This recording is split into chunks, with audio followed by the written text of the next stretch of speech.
Moi, je suis à la DREAL Occitanie, à la direction des risques naturels, et je m'occupe de la mission littorale. Donc, à la fois, on travaille avec le SGAR et la région, et donc avec Alexandre, sur tout le déploiement. Le SGAR, donc le secrétariat général aux affaires régionales.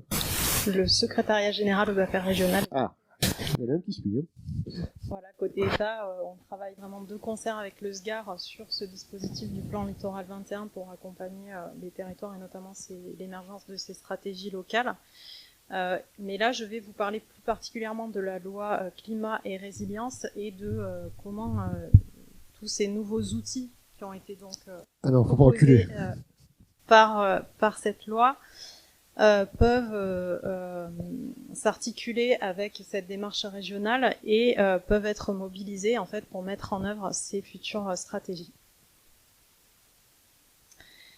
Donc c'est la loi du 22 août 2021 qui comporte un volet relatif au trait de côte. Donc donc c'est une loi en fait qui vise à considérant que l'érosion côtière et le recul du trait de côte est un phénomène prévisible dans le temps, qui mise vraiment sur l'anticipation et qui s'appuie, qui met en avant les compétences des collectivités locales en matière d'aménagement et d'urbanisme.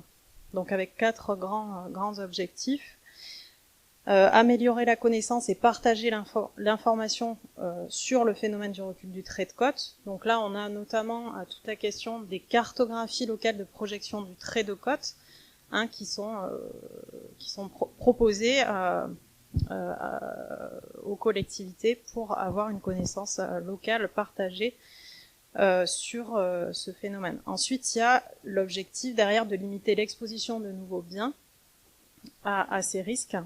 Il y a l'objectif d'apporter des solutions sur le stock de biens existants. Donc là, ça va être toute l'action foncière et tous les nouveaux outils qui vont permettre de faciliter cette action foncière. Et ensuite, on a la question de la recomposition spatiale et de pouvoir réaliser des opérations avec notamment la question de la relocalisation de certaines activités ou certains biens. Et là, on a également de nouveaux outils qui sont créés à travers, en particulier, les documents d'urbanisme. Donc je pense que vous savez que cette loi a fait l'objet d'un premier décret le 29 avril 2022 qui a connu un succès assez limité pour l'instant en Occitanie avec seulement 3 communes. Les plus volontaires à ce stade qui sont Villeneuve-les-Maglones dans l'Hérault, Fleury dans l'Aude et Collioure dans les Pyrénées-Orientales, donc avec lesquelles le travail est engagé. Mais voilà, c'est le début et l'idée est bien sûr de pouvoir avoir un déploiement progressif de ces dispositifs. Donc un premier zoom sur les cartographies de projection du trait de côte, donc ça a été évoqué ce matin et ça fait écho aux présentations de ce matin. Le guide national de recommandations pour l'élaboration des cartes a été publié le 21 octobre dernier, donc c'est tout récent. Il n'y a pas eu encore trop de publicité, mais sachez qu'il est disponible, consultable, et il y a l'adresse d'ailleurs qui est en bas de la diapo. Donc c'est un guide assez costaud, j'allais dire techniquement, qui présente les grandes orientations de la loi et puis toute la connaissance à mobiliser pour élaborer ces cartes. Donc le principe, c'est de rassembler toutes les connaissances disponibles, s'appuyer bien sûr sur l'étude de l'évolution passée du trait de côte, intégrer les effets du changement climatique, donc via des méthodes telles que celles qui ont été présentées ce matin. Voilà, c'est pas un guide qui réinvente totalement les choses, mais qui vient rassembler toutes les méthodologies possibles, et donc en laissant, pour in fine estimer l'évolution du trait de côte, une place aux choix locaux avec l'étude de plusieurs scénarios qui est préconisée et un choix de scénario qui est à faire par la collectivité et à justifier dans son document d'urbanisme.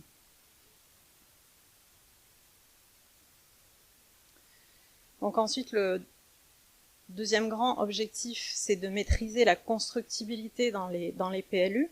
Donc les communes qui sont ou seront listées dans le décret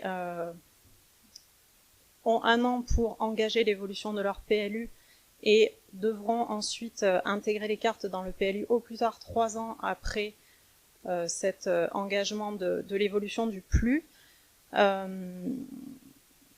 Donc, une fois que ces cartes seront intégrées au PLU, ou alors il y a la possibilité d'adopter des cartes de préfiguration, il y a des effets très concrets qui vont se mettre en place par rapport à la constructibilité, avec une interdiction des nouvelles constructions dans la zone de projection du trait de côte à 30 ans, et une limitation aussi dans la zone de projection du trait de côte à 100 ans, puisque les constructions nouvelles seront possibles. L'idée n'est pas de geler, l'idée est quand même de laisser vivre certains quartiers, certains territoires qui seront exposés à plus long terme, mais avec un système tout à fait nouveau qui est de prévoir une servitude de démolition à terme et une consignation des sommes nécessaires à cette démolition. Donc ça, c'est un des nouveaux outils juridiques qui est introduit par la loi climat. Alors ces cartes, elles vont aussi induire la mise en place d'une information acquéreur-locataire qui va permettre, qui est un des mécanismes sur lesquels on mise pour arriver à faire aussi progressivement baisser les prix et pour justement pouvoir faciliter cette action foncière dans les territoires. Alors justement sur l'action foncière pour réaliser cette recomposition spatiale, là c'est la loi mais aussi l'ordonnance du 6 avril 2022 qui crée un certain nombre de nouveaux outils qui sont mobilisables par les communes qui s'engagent dans le dispositif de la loi climat. Donc il y a bien sûr des outils pour que la puissance publique, alors ça peut être les collectivités, l'EPF, un certain nombre d'acteurs publics qui peuvent intervenir sur le foncier, puissent acheter déjà des biens et du foncier pour constituer des réserves foncières.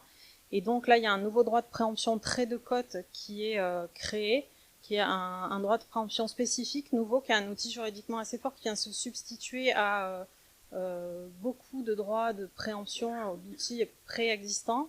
Je crois qu'à part les espaces naturels sensibles, il est instauré automatiquement dans la zone à 30 ans et il vient permettre à la collectivité de préempter tout type de foncier. Il y a aussi une nouvelle méthode d'évaluation des biens avec des cotes, mais là qui est un peu plus limitée, qu'on est en train d'expertiser en lien avec l'EPF, les finances publiques aussi dans le détail. Ensuite, on a la question de quoi faire de ces biens, donc de pouvoir permettre une occupation, une exploitation temporaire, transitoire des biens exposés, pendant leur durée de vie résiduelle. Donc là, il y a un nouveau bail réel d'adaptation à l'érosion côtière, le BRAEC, qui est créé, qui est un outil tout à fait nouveau aussi, même si il peut exister sous d'autres formes, mais là c'est spécifiquement pour l'érosion côtière. Donc l'idée c'est que une collectivité qui a acheté un foncier peut en fait vendre des droits réels à un preneur, et la vente de ces droits réels plus les redevances qui peuvent être perçues au cours du temps, donc pour une durée à définir à l'avance entre 12 et 99 ans, donc c'est aussi lié à vraiment la bonne évaluation de la durée de vie de ce bien, mais donc le modèle économique est censé être équilibré, et l'idée c'est que la vente des droits réels et la perception des redevances puissent rembourser à la fois l'achat du terrain qui aura été effectué et également la déconstruction et la renaturation à terme, une fois que la situation ne sera plus tenable par le bailleur. Donc c'est un outil qui est assez important, qui renvoie un petit peu à ce que peut faire l'EPF sur Vias, qui a été évoqué, l'opération de relocalisation de camping sur la côte ouest de Vias, aurait probablement mobilisé ces outils-là s'ils avaient été créés. Voilà. Donc c'est un des leviers du financement de la recomposition spatiale à terme. Et donc sur la relocalisation des biens exposés, on a des nouvelles possibilités pour les SCOT et les PLU. Le SCOT peut notamment identifier des secteurs pour la relocalisation, pour reconstituer une offre de logement, relocaliser des biens, des équipements. On a aussi des possibilités d'avoir des orientations d'aménagement et de programmation OAP spécifiques, donc des secteurs de projets bien spécifiques pour la relocalisation dans les PLU, dans les plans locaux d'urbanisme. On a aussi le déploiement progressif de projets partenariaux d'aménagement. Donc là, on a, c'est un outil contractuel entre l'État et les collectivités. On avait jusqu'ici 3 PPA spécifiques trait de côte, mais aucun en Méditerranée. Et dans les nouveaux PPA trait de côte qui vont être déployés, il y en a un qui démarre sur cette aglopole Méditerranée et qui sera donc un des premiers, le premier PPA de la façade méditerranéenne en fait. Mais donc l'idée c'est de pouvoir aussi mobiliser ce type d'outils pour contractualiser sur des actions opérationnelles de recomposition spatiale et permettre de les financer. Et puis donc sur la relocalisation, dernier point assez non négligeable, c'est la possibilité de dérogation, mais très encadrée, limitée à la loi littorale, mais uniquement dans le cadre d'un PPA. Bon, je rentre pas dans le détail technique.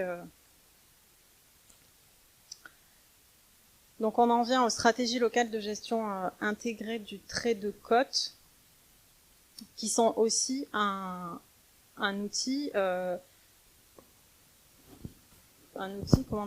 auquel la loi climat résilience donne une assise juridique. En fait, c'est donc la loi climat et la stratégie nationale de gestion intégrée du trait de côte promeuvent les SLGITC.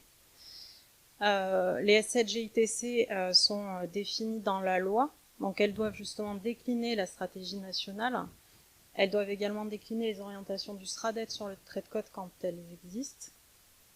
Il y a un lien direct avec la compétence GEMAPI, puisque c'est bien aux structures compétentes en GEMAPI de porter ces stratégies, de veiller à leur articulation avec les stratégies locales de gestion des risques d'inondation. Donc c'est là où le lien entre submersion marine, crue, phénomène de crue et recul du trait de côte doit être fait.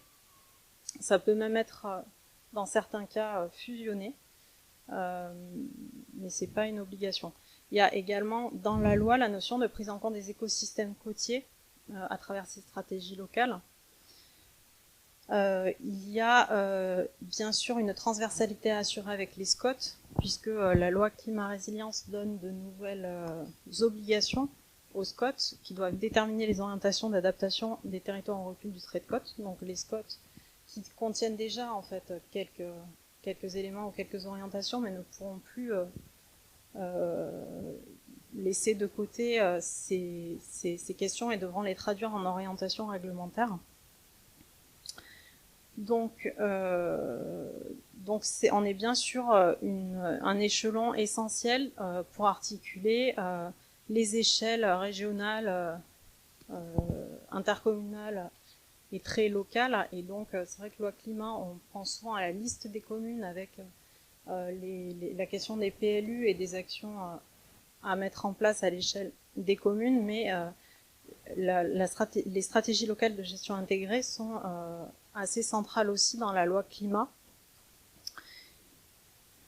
Et donc, en lien avec tout ce qui est en train d'être déployé sur les 6 territoires présentés par Alexandre, il est clair que les stratégies locales futures en Occitanie pourront, par exemple, être une échelle de mutualisation possible pour les cartographies, pour élaborer les cartographies loi climat, et que ce sera en tout cas le cadre privilégié pour étudier et planifier la recomposition spatiale en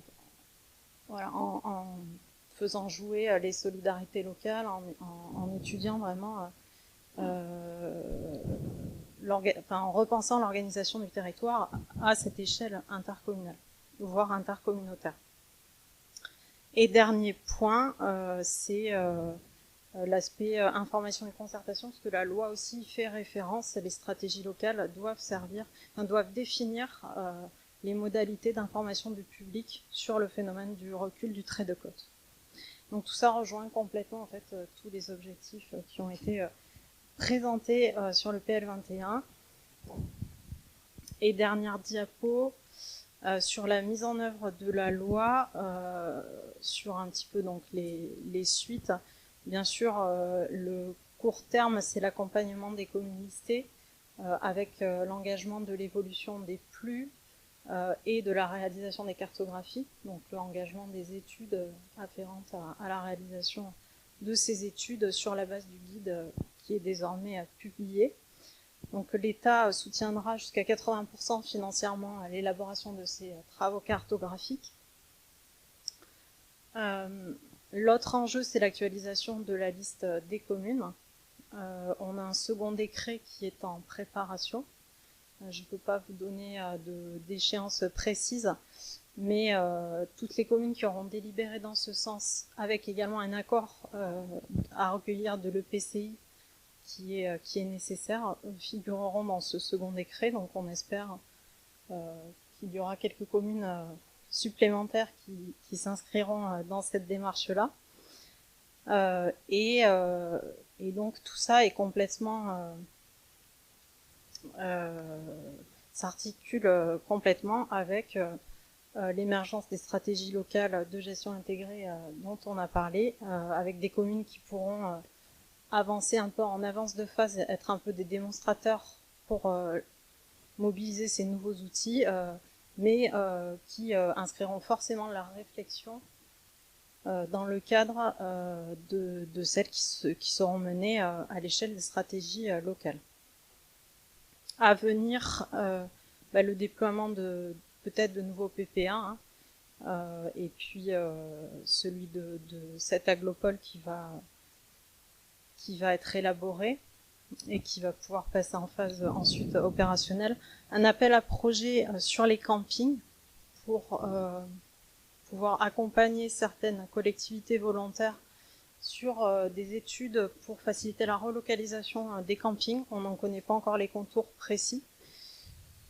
Et puis sur les aspects financiers, donc là ça fait écho à la question qui a été posée ce matin. C'est clair qu'on n'a pas toutes les réponses aujourd'hui sur le financement de la recomposition spatiale quand on va rentrer dans le dur. Alors c'est dans quelques années, mais dans le dur de la recomposition spatiale, la relocalisation de certains secteurs, certaines activités, la reconstitution d'une offre de logement ou d'accueil d'activités, d'infrastructures, etc.